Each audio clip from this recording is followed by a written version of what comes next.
Welcome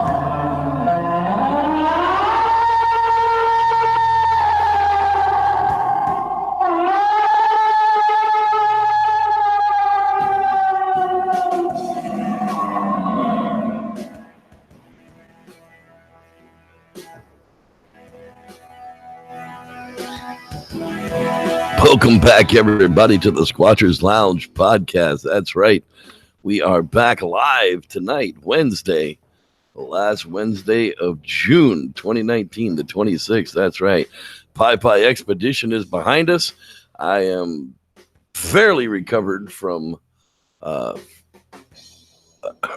trip and everything else that's been going on, but we are back live tonight talking about the SunnySlope Washington treks. That's right. Hello, everybody. I am your host, the Reverend Jeff Kelly, and this is the Squatchers Lounge podcast. And thanks for being here tonight. We're going to start out with a little bit of newsy type stuff, and we will get right into that as soon as I can locate it. Where did it go? It's magically gone missing. Thank you. And YouTube just told me that their Google Hangout version of their streaming service will no longer be available later this year. So we may be changing platforms after all. We'll find out very, very soon. Okay, here we go, folks. The Gal Post found the remains of an ancient bipedal hominid, and why that's important. June 17th, just this week, ancestors of the people could master walking upright much earlier than previously thought before. 4 million years ago. That's right. The evidence by fragments of bones found by paleontologists in northeast Ethiopia, the remains whose age is estimated at 4.2 million years old, belong to Australopithecus anamnesis. Yeah, those hominids are considered the direct predecessors of Homo sapiens, according to scientists.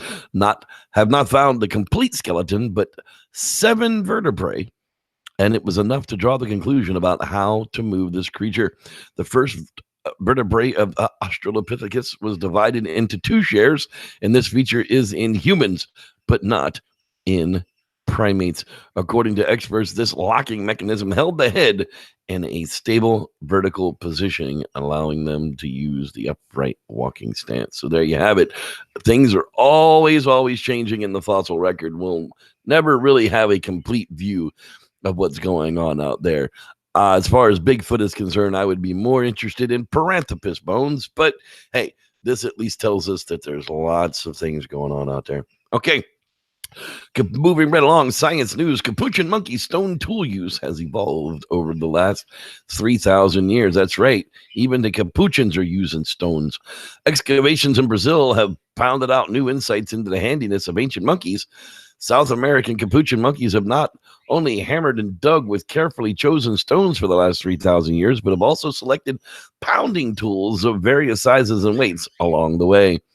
Capuchin stone implements recovered at a site in northeastern Brazil display signs of shifts during the last 3 millennia between a focus on dealing with either relatively small soft foods or larger hard-shelled edibles, researchers report.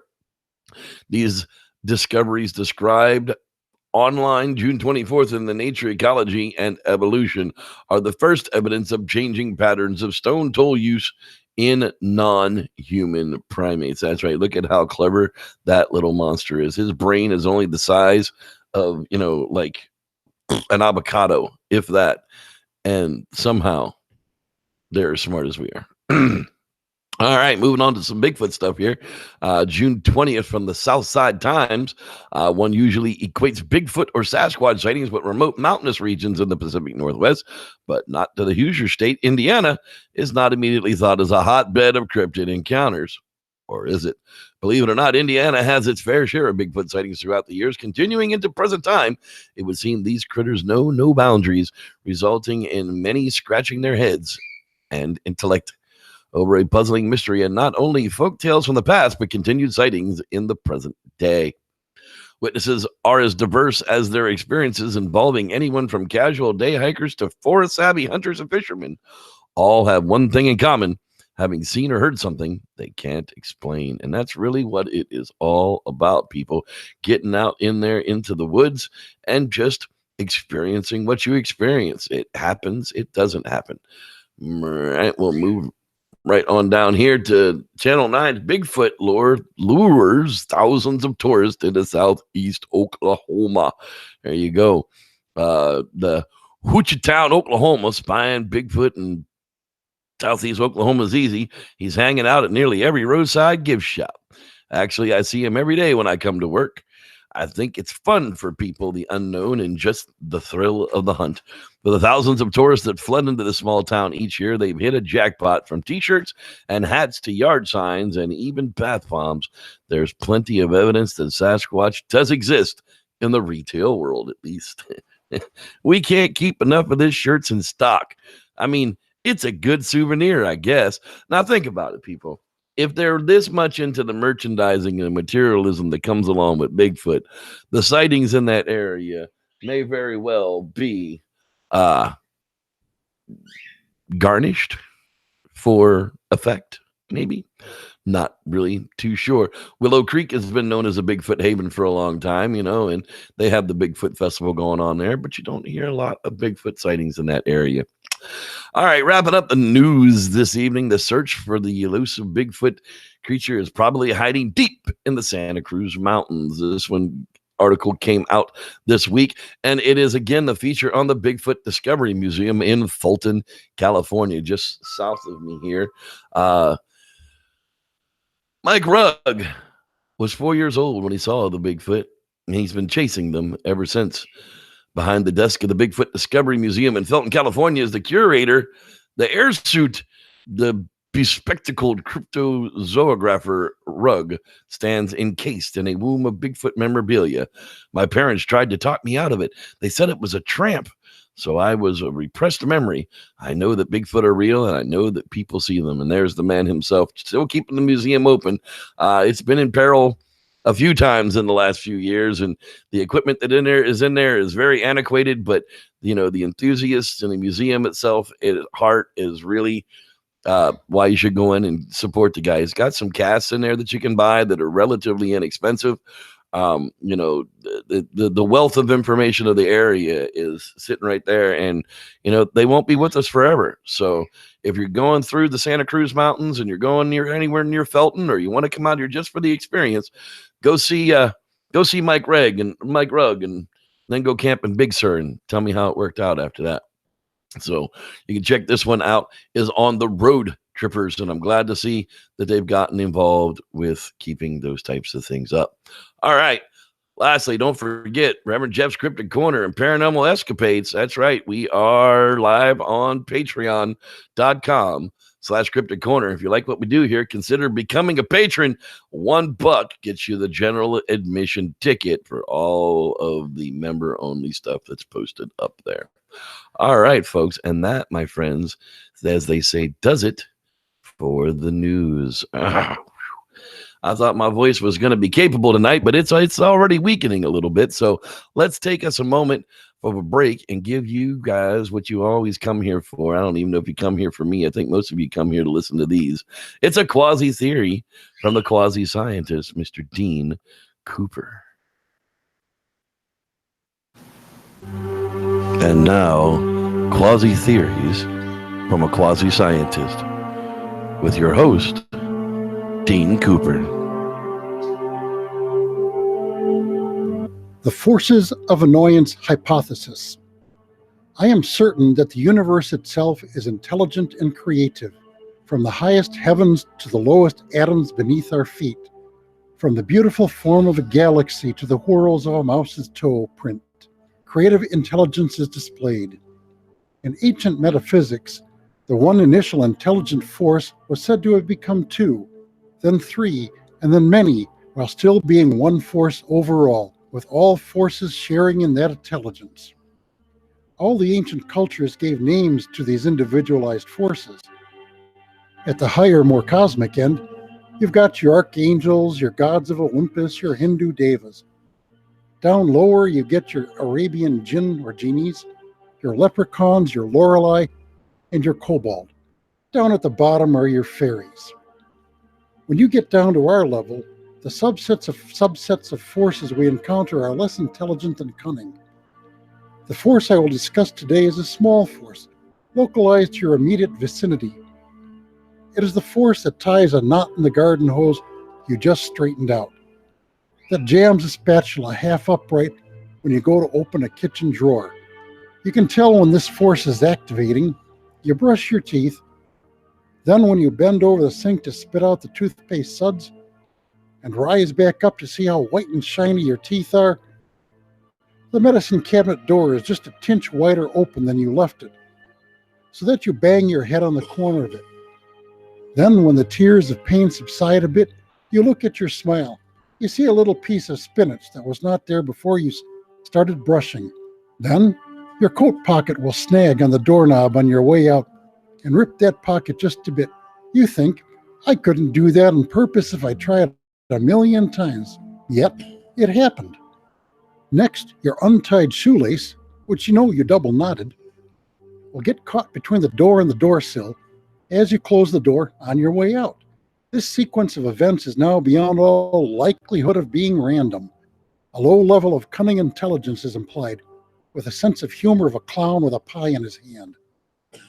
Then, you release a stream of invective so loud and vile that your neighbors slam their windows shut. Then, when you squeeze your fist so tightly your door key draws blood from the palm of your hand, it will stop, for you have made a blood sacrifice. Bloody fairies were at work. You may read the text of this on my blog at bydean.com. That's BHAIDIN.com. Well, there you have it. The quasi theory from a quasi scientist. All right, people. Then we're moving right along. We got camping tips for stupids coming and followed right up behind that. Come on, yeah.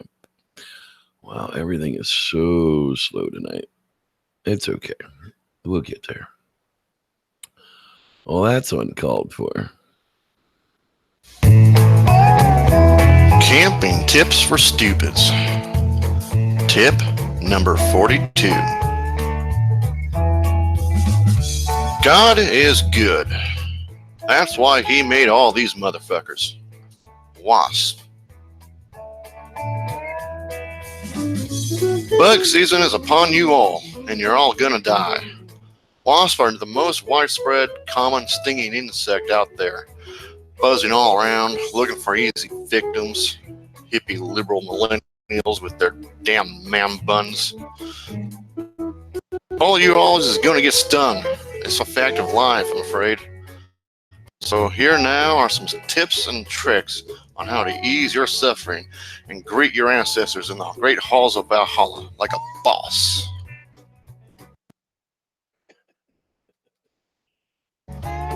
Now, with bees, the first step is to scrape off the stinger. But wasps don't leave stingers and can sting your ass multiple times. So the first step is to get that fucker off of you as fast as possible, and then kill it. My favorite method is a flamethrower. Like the famous saying goes, kill it with fire. Now, make sure you clean the sting side with good antibacterial soap, because like non-toxic spider bites or flea or tick bites, it's the bacteria on them that cause nasty infections under the skin layers.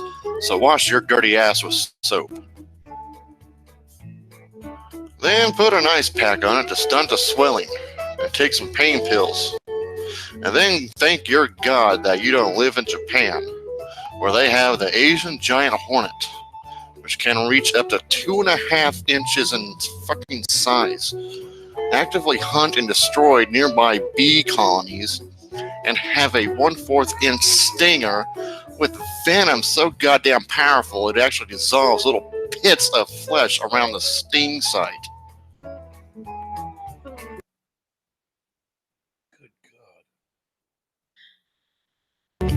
This has been Camping Tips for Stupids. Remember to stay away from rural Japan.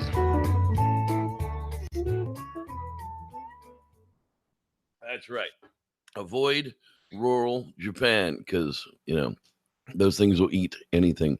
All right, we are back to it after camping tips for stupids. By the way, absolutely yes, we did go on the camping trip, and it was absolutely fantastic. I was just about to get all of that, so let's do the shout outs and the hangout, and we will tell you all about the Pai trip as it went down. It was a very interesting interesting week, that is for sure. So let's give a shout out there to Mr. Dean Cooper. He's in the house tonight. That's our quasi theorist. Kathy Yarborough. Hello there. So glad you are back with us. Miss Bella Maria Alegria. She is back with us as well. Hello there. Hello there. Josu Salazar or Yosu. I'm sorry, dude. I'm going to get it right. Tim McCune's in the house with us as well. Hello there, Tim. Natalie Smith, young lady. Hope you're feeling good. Shane Barber is in the house with us, as well as Frank G. Hey, man. How you doing? Glad you're here. Let's see who else we got in the house with us tonight. Lance Windsor. There's our man from the Canadian Northwest. Hello there, sir.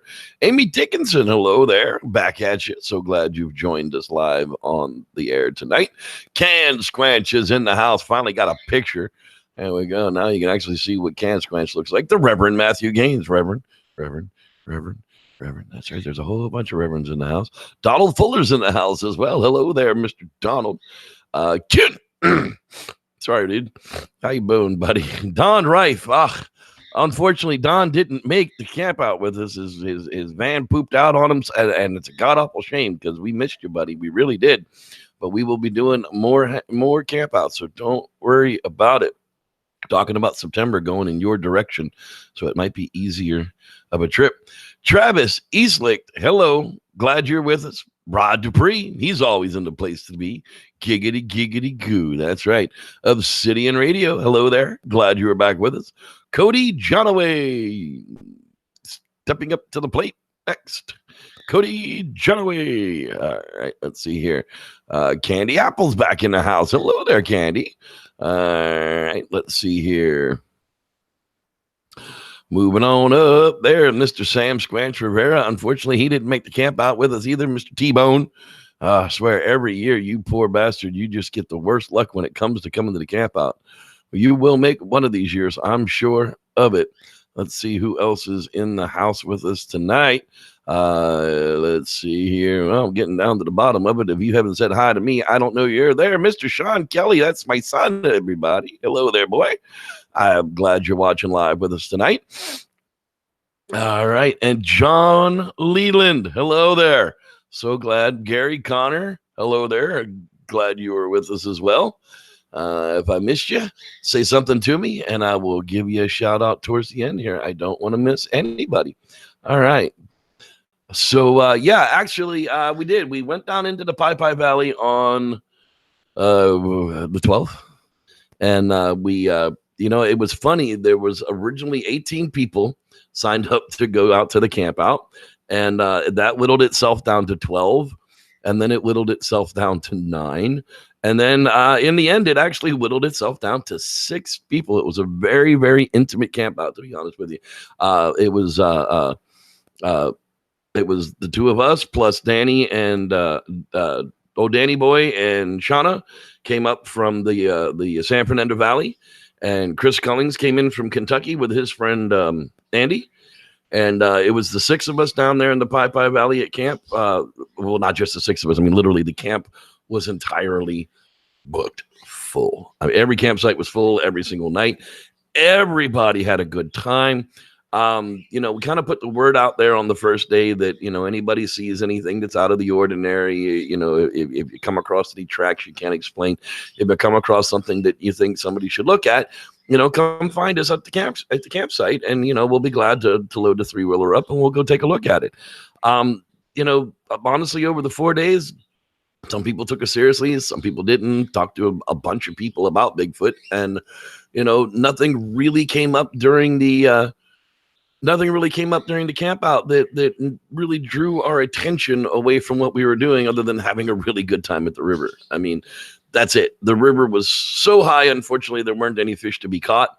I do have Still about another 70 hours of audio to go through yet.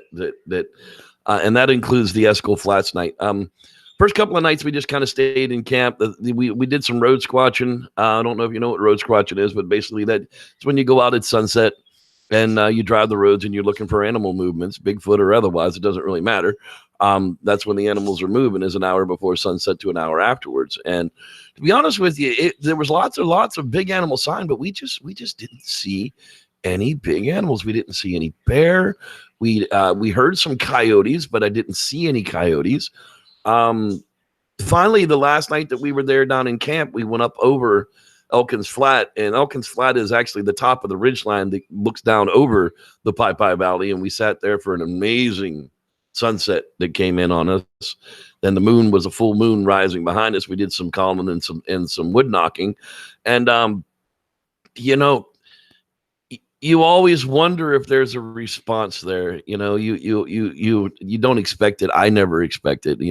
1 out of 20 events will have really active Bigfoot activity. The rest of them are just really fun campouts. I mean, that's what what you really go out there for. If you're going out there to expect Bigfoot, you're going out there for the wrong reasons. But if you're going out there for a really good camp out and keep your eye out for Bigfoot, then you're doing kind of the right thing. But it was a fantastic, absolutely amazing time. The river was just, it was perfectly clear and full of fish, and not full of fish, perfectly clear and just full of fun. It was fish. There was plenty of fish. I just couldn't get to them. We were doing a bunch of gold panning, rock collecting. It was just a really, really good time. And, I invite you guys. It was free of charge. It was a whole lot of fun. We ate like crazy people. I mean, it was ribs and steaks and all kind of stuff. So anyhow, yes, it was a fantastic time. Yes, I will have some pictures to share. I'm still working on the audio and some of the video evidence that I have there, and I will be putting a video up on the YouTube channel to share with everybody. So that's where we're at with that.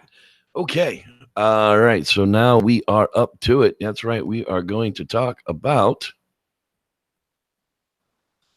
the I'm sorry, somebody's banging on my door as if they are the police, and I'm not happy about it. So pardon me if I lost my train of thought for just a moment. We are talking about this particular article from SunnySlope, Washington. That's right, from the Yakima Herald. Let me go ahead and bring this up for you here. This is one of those particular cases where they did everything right. And it was one of those that I'd really wanted to share with you guys. Paul Graves, a researcher, he's the respected researcher in the field, comes across this long line of linear tracks walking through the snow. And in this particular case, if you look at the tracks, why they do this every time, I don't know, but they really hate the fact that I have an ad blocker up, and they like to refresh it so that I know that they know that I have an ad blocker up, but I don't really care. Paul Graves stands in a field buried in a foot of snow. See, thank you. With one of his legs stretched out in front of the other, like some cruel game of Twister, as he's trying to mirror a mysterious set of tracks that recently appeared in SunnySlope. Now, this is from May of 2017. Each individual track is about 2 feet long, a couple of inches deep, and 4 to 6 feet apart, heel to heel. They stretched for about half a mile in near perfect single file line from an orchard through a field into another orchard and across Easy Street and past an irrigation canal. The way Graves is standing, the stiff breeze may knock him down. It's not a person on snowshoes, Graves said. There was no way that you could keep your snowshoes that in line for that long, all the way through that field, perfectly in line. Graves is a Bigfoot researcher and has been for almost 30 years. He's well known in the Bigfoot community and was featured in December 2015's special edition of Newsweek, featured on the mythical creature. Graves and 5 others, included the Wenatchee World Reporter on Tuesday, followed the tracks from Summer Blossom to an irrigation ditch north of Easy Street, where the most prominent prints were found. The tracks continued further towards a tree line, but the group declined to go further pending breakfast before leaving to eat. Graves filled one of the with plaster to make a cast of the print. The prints were discovered by Roy Bianchi of Rock Island, who found them Monday before the under construction Summer Blossom development on Sahara Drive. I knew they were Bigfoot tracks, Bianchi said, a friend of Graves. I'm a believer. Now, one of the reasons that I wanted to talk about this particular tracks is because, yes, they are exactly the kind of thing that you would expect to find in the wintertime in a remote area. They are linear, meaning they are heel to toe through the line, which is what has been indicative of Bigfoot tracks. But we talked about how to cast tracks in the snow. And that was one of the things that they had actually featured on in some of the pictures that they had taken of that up. What they're actually doing here is insulating that track from the casting material, like we've talked about in the past, where you use the wax substance to insulate the track from the snow and the casting material so that you don't disrupt the track while the casting material is curing, because it can actually cause some heat. Now, one of the things that this does when you do that is fills in any detail that would be there in regards to like a hair detail or a skin detail, something like dermal ridges, but you're not really going to pick up that type of thing in snow. You know, snow is going to be compacted. It's going to give you more of a basic shape and more of a basic depth. So just keep in mind that if you're using an insulating product on making your tracks, you're filling in details that'll be lost later when the track is removed and that insulating compound is removed from your cast. Because what that's going to do is that's all going to dry up, and you're going to take a brush and you're going to end up eventually brushing all that wax away, and whatever detail that would have been in that wax is going to be lost forever. So just keep that in mind, that if you can get away without an insulator, do it without an insulator. But in particular cases of snow, it's really not going to matter. One of the naysayers that comes up on this particular report is with the depths of the track, the problem that they have with the depths of the track. And one of the things that we've come to talk about with Bigfoot in Bigfoot research and investigations is the fact that there is a snowshoe effect with the largeness of their feet. Because their feet are so large, it disperses the amount of weight that they have over a larger square inch percentage. So, you know, they would have shallower footprints, but more defined footprints in shallower snow than even humans would have. It's kind of like watching a bear walk across the snow versus watching a deer walk across the snow. A bear is going to walk higher on the snowpack than a deer is, because a deer is going to punch right through it with those ungulated little friggin' rat fingers that they have. Sorry. Yeah. So, you know, you can't really dismiss it for that. I've looked at the pictures. I've gone through them, you know, quite a bit. And I really got to tell you that I'm not sure. I really don't know how to go on this one, other than, you know, it's quite possible that this was a Sasquatch track line through the snow.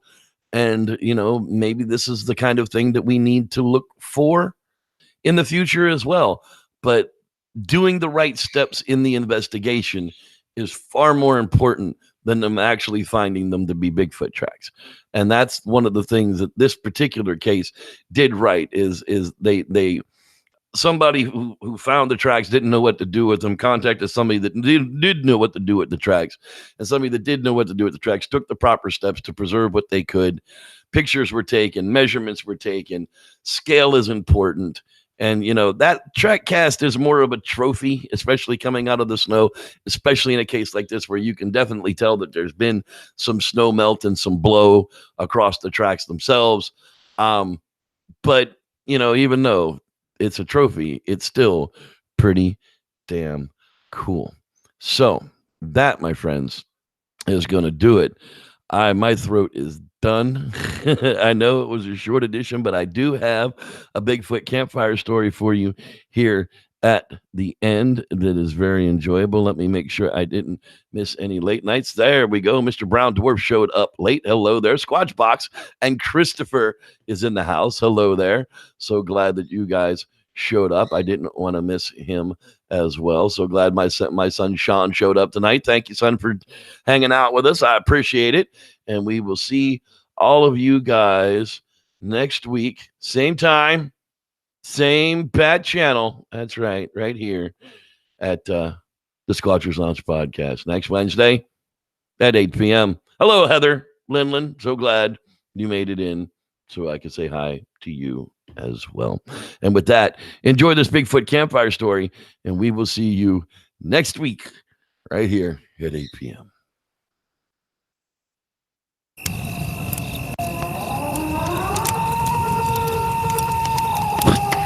What the hell is that?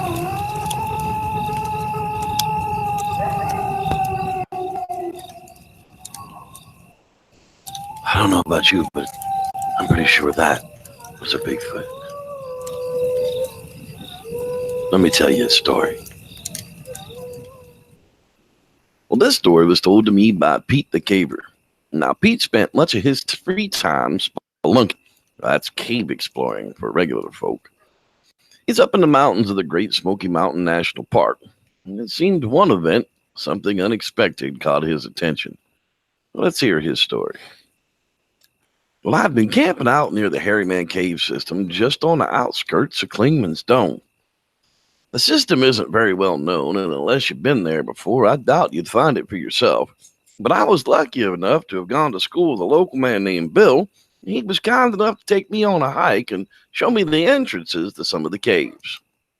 Well, Bill had stayed Friday night with me at the campsite. We sat around talking about the stories from the area. Apparently, these caves were well known with the Indians as having large, hairy people living in them. And for the most part, the locals just left them alone as, well, they aren't very safe. Well, Bill told the story of a local boy that had gone missing, and when they found him near one of the cave openings, it looked like the child had been dragged there. Spooky stuff as we listened to the coyotes howling in the distance and the glowing full moon overhead. Well, the next morning, Bill packed up and headed back to the car, and I decided, well, no time like the present to start checking out these caves. So I left the note at base camp with my destination expected return time and strapped on my GPS locator, geared up for the caves. The first opening was easy descent, just a meter or so dropped down onto the floor with footholds to get out, so I dropped in my gear and took the plunge. Right away, I noticed this, unlike any cave I'd been in before, as it seemed almost like an animal den. It smelled a wild beast, and there were bones laying about. Now, nothing that seemed to be recent. In fact, they seemed to be pretty old, so I continued on. Well, Billy told me that this entrance actually had another opening about a half-mile through the hillside, so I went ahead and strapped on my torches, turned on the helmet light and cam, and started off for the other side. Now, just as I had gotten to the bottom of the cave is when I hit the water. Just a little trickle running along the ridge line, not unexpected at all, but I noticed that the light behind me kind of went dark for a moment, as if something had blocked the opening to the cave, but kind of passed quickly. Once I rounded the corner, boy, that was when the cave opened up. Nearly the size of a football field is long and as high as a Superdome was. It's amazingly beautiful. I trekked in about halfway and sat down on a large boulder to kind of get my bearings. The exit was supposed to be on the north face of the wall, so it was so dark my light couldn't penetrate up that far. After a good rest, I put on my pack and started again for the north exit. Now, the trek was kind of tough going, as there wasn't any path, just random rocks and space. I got up to the face of the cave and noticed, well, I'd gone the completely wrong direction, as the exit was well up the other side of the wall. Yeah, but it was easy enough to get to. As I approached the exit, I started to get that weird animal smell again. Boy, it got stronger the closer I got to that exit. Now, there were boulders piled up to make it an easy climb in and out, and well, they'd been there for quite some time, so I figured it had to be safe enough. Well, I took off my pack and I heaved it up onto the ledge above and began to make my climb up that boulder pile. Well, that's when I first noticed the noises. It sounded like somebody was playing with my pack and hooting. I quickly made my way up to the top, and that's when my light hit the opening, and what I saw next just changed the stories into complete reality. About 10 feet in front of me, in the cave entrance, stood a creature of legend. A big, hairy Bigfoot. No other terms need to be used. It stood there, staring into my now broken open pack, quickly grasping at things and tossing them to the side, until my light finally caught its attention, that is. I was shaking so uncontrollably, and the light on my helmet was shaking in this thing's eyes. Well, I suppose it had had enough of that, and it dropped my pack, and it scampered on all fours as it jumped up the 10-foot exit out of the cave and crashed out into the woods. Well, I quickly gathered up my thrown about things and made my way up that gap. And I could tell you it wasn't so easy for me. But after 5 minutes or so, I finally managed to get up there, praying the whole time that Bigfoot didn't come back. I quickly made my way back to camp, and well, it was only about noon, but that didn't matter. I decided I had had enough close encounters with that thing that it can have whatever it wanted. But and I tore the hell out of there towards the car. I could swear the entire time I packed my stuff, that Bigfoot was watching me. I could hear grunts and light knocks coming from behind my camp. It even seemed to follow me just out of sight and peek from behind trees when I was all but running towards my car. I tossed my stuff into the back seat, and let's just say I left the area at a good rate of speed. Well, this hasn't stopped me from exploring new caves, but at least now I pay a bit more attention to what the locals say are myths and legends. Poor Pete never believed in the hairy man stories. Some people can only believe once they've seen it for themselves. Thanks for listening. I'm Reverend Jeff. May the Squatch be with you. Thanks, everybody, for being here tonight. We'll see you next week. May the Squatch be with you.